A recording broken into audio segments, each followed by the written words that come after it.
안녕하세요. 크리스천 영사학교로 연하신 목사입니다. 오늘은 당신이 아는 귀신 이야기는 쓰레기통에 버려라 제목을 한번 생각해 보도록 하겠습니다. 귀신은 각종 미디어에 자주 등장하는 인기 캐릭터이죠. 영화나 TV, 소설에도 자주 등장하고 유튜브에도 단골 소재입니다. 아마 인류가 존재하는 한 귀신 이야기 역시 사람들의 관심을 끄는 주제일 것입니다. 그러나 기가 막힌 것은 귀신의 존재를 실제로 믿는 사람들이 별로 없다는 것이죠. 말하자면 인간이 지어낸 상상 속의 존재라는 것입니다. 그렇다면 허구적인 캐릭터인데도 사람들의 관심이 끊이지 않는 이유가 무엇일까요? 이 역시 이해가 되지 않는 대목이죠. 저 역시 귀신의 주제에 대해 수도 없는 칼럼을 쓰고 동영상을 유튜브에 올리고 있어요. 물론 저의 칼럼이나 동영상은 별로 관심이 없어요. 왜 그런지 아세요? 사람들이 기대하는 뭔가 스펙타클하고 현실감이 없기 때문입니다.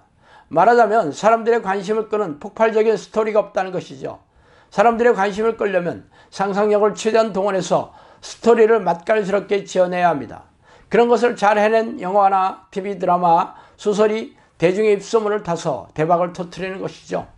그러나 그런 이야기는 전혀 사실이 아니며 그것을 소비하는 고객들도 사실일 것을 기대하지도 믿지도 않습니다.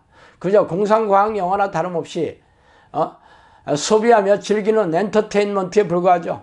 그러나 제가 말하는 귀신 이야기는 실제 경험한 내용을 말하고 있습니다.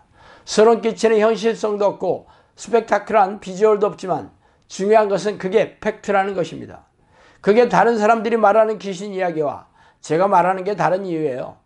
그러나 엔딩벨이 울리면서 영화가 끝나면 아무리 무서웠던 귀신도 더 이상 두렵지 않지만 제가 말하는 귀신 이야기가 진짜라면 당신의 삶에 깊숙이 들어와 있는 진짜 두려운 존재이죠. 그러므로 제가 말한 귀신 이야기가 재미가 없더라도 그게 사실이라면 당신은 귀신과 뗄래야 뗄 수가 없는 관계가 된다는 것입니다. 어떻습니까? 두렵지 않습니까? 그러나 당신이 두려워하든 두렵지 않든 그게 중요하지 않아요. 그게 팩트라는 것이죠. 제가 귀신과 밀접한 관계를 맺게 된 것은 정신분열 환자에게 축출 기도를 하면서입니다. 말하자면 저는 처음부터 허구적인 미디어를 통해 귀신을 접한 것이 아니라 삶의 현장에서 기적적인 사건을 통하여 귀신을 만나게 되었던 것이죠. 그러므로 당신이 귀신에 대해 관심이 없거나 알고 싶지 않더라도 당신의 삶에 지대한 영향력을 미치고 있다는 것은 틀림없습니다.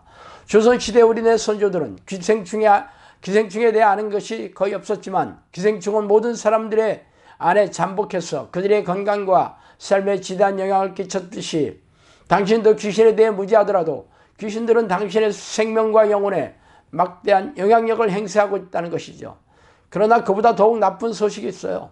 하나님의 말씀인 성경이 귀신 이야기로 도배하고 있다는 것입니다. 그렇다면 그게 실제가 아니겠습니까? 더욱 두려운 것은 성경에서 실제로 존재한다고 말하지만 당신이 귀신에 대해 아는 바가 거의 없다는 것이죠. 기생충이 당신 안에 잠복하면서 영양분을 섭 착취하고 수많은 알을 낳아서 번창하고 있는 숙주의 역할을 하고 있는데도 당신은 그들의 존재와 활동에 대해 전혀 무지하다면 이보다 두려운 일이 또 어디 있겠습니까?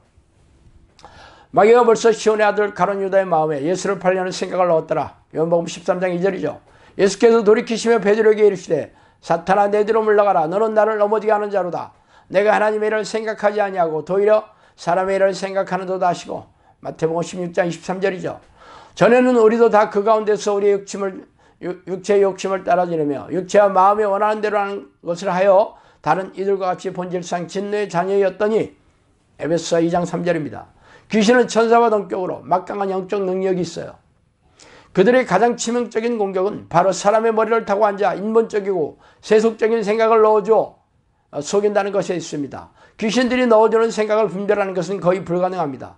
성경 지식이 해박한 종교 지도자들에게는 성경 지식을, 희생적인 신앙행위를 많이 한 교인들에게는 자기의 의를, 성령의 은사를 사모하는 이들에게는 가짜 은사를, 세상에서 부자가 되고 성공을 원하는 이들에게는 세속적인 축복을 넣어주어 속이고 있어요. 그러나 교회에서는 이 같은 생각이 미혹용인 귀신들이 넣어주었다는 것을 꿈에도 생각하지 못합니다. 하나님의 뜻이 아닌 모든 생각들은 미혹용이 넣어주는 죄악된 생각들이죠. 그래서 이런 생각을 받아들이면 육체에 들어와서 잠복하게 되는 것이에요. 육체에 들어와서 잠복하게 되면 뇌를 파괴하여 정신질환에 걸리게 하고 각종 고질병에 걸려 고통을 받다가 죽음에 이르게 합니다. 그래서 성경에는 귀신 들린 사람들이 각종 정신질환과 고질병을 앓는 사람이라고 콕 집어서 말하고 있죠. 또한 귀신들은 미움, 시기, 질투, 분노, 싸움, 분열, 탐욕, 방탕, 두려움, 불안, 낙심, 절망, 의심 등의 부정적인 생각을 넣어주어 대인관계를 악화시키고 싸우고 분열시킵니다. 또한 믿음에서 떠나게 하여 하나님으로부터 분리시켜 자신들의 포로로 만들고 있죠. 그래서 사람들은 각종 불행한 사건에 빠져 고통스러워하며 고단하고 팍팍하게 살다가 이 땅을 떠나고 있는 것입니다. 그들의 종착역이 지옥이라는 것은 당연하겠죠. 그러나 이런 사실을 실감하는 교인들이 거의 없다는 것이 섬뜩한 일입니다. 그러나 당신은 성경에서 뭐라고 말하여도 관심조차 없고 제가 거품을 물고 얘기하더라도 믿고 싶어 하지 않을 것입니다. 그러나 저는 말로 때우는 것이 아니에요.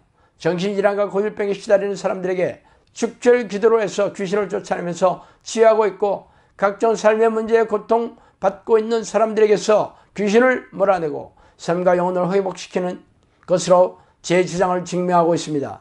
그러므로 당신이 그동안 알고 있는 귀신 이야기를 받아들이거나 아예 귀신이 존재하지 않는 것으로 치부하더라도 그들은 그들의 일을 할 것입니다.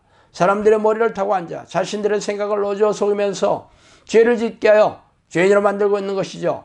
그래서 죄인이 되면 귀신의 포로가 되어 생명과 영혼을 도륙당하게 되는 것입니다. 그러므로 세상에서 가장 불쌍한 사람은 자신이 하나님의 자녀로서 천국에 들어갈 것을 철석같이 믿고 있는데도 무능하고 무기력한 믿음으로 고단하고 팍팍하게 살다가 지옥불에 던져지는 사람들일 것입니다. 그 이유는 성경 말씀을 업신여기고 멸시하였기 때문입니다. 자, 오늘은 여기까지 하겠습니다. 감사합니다.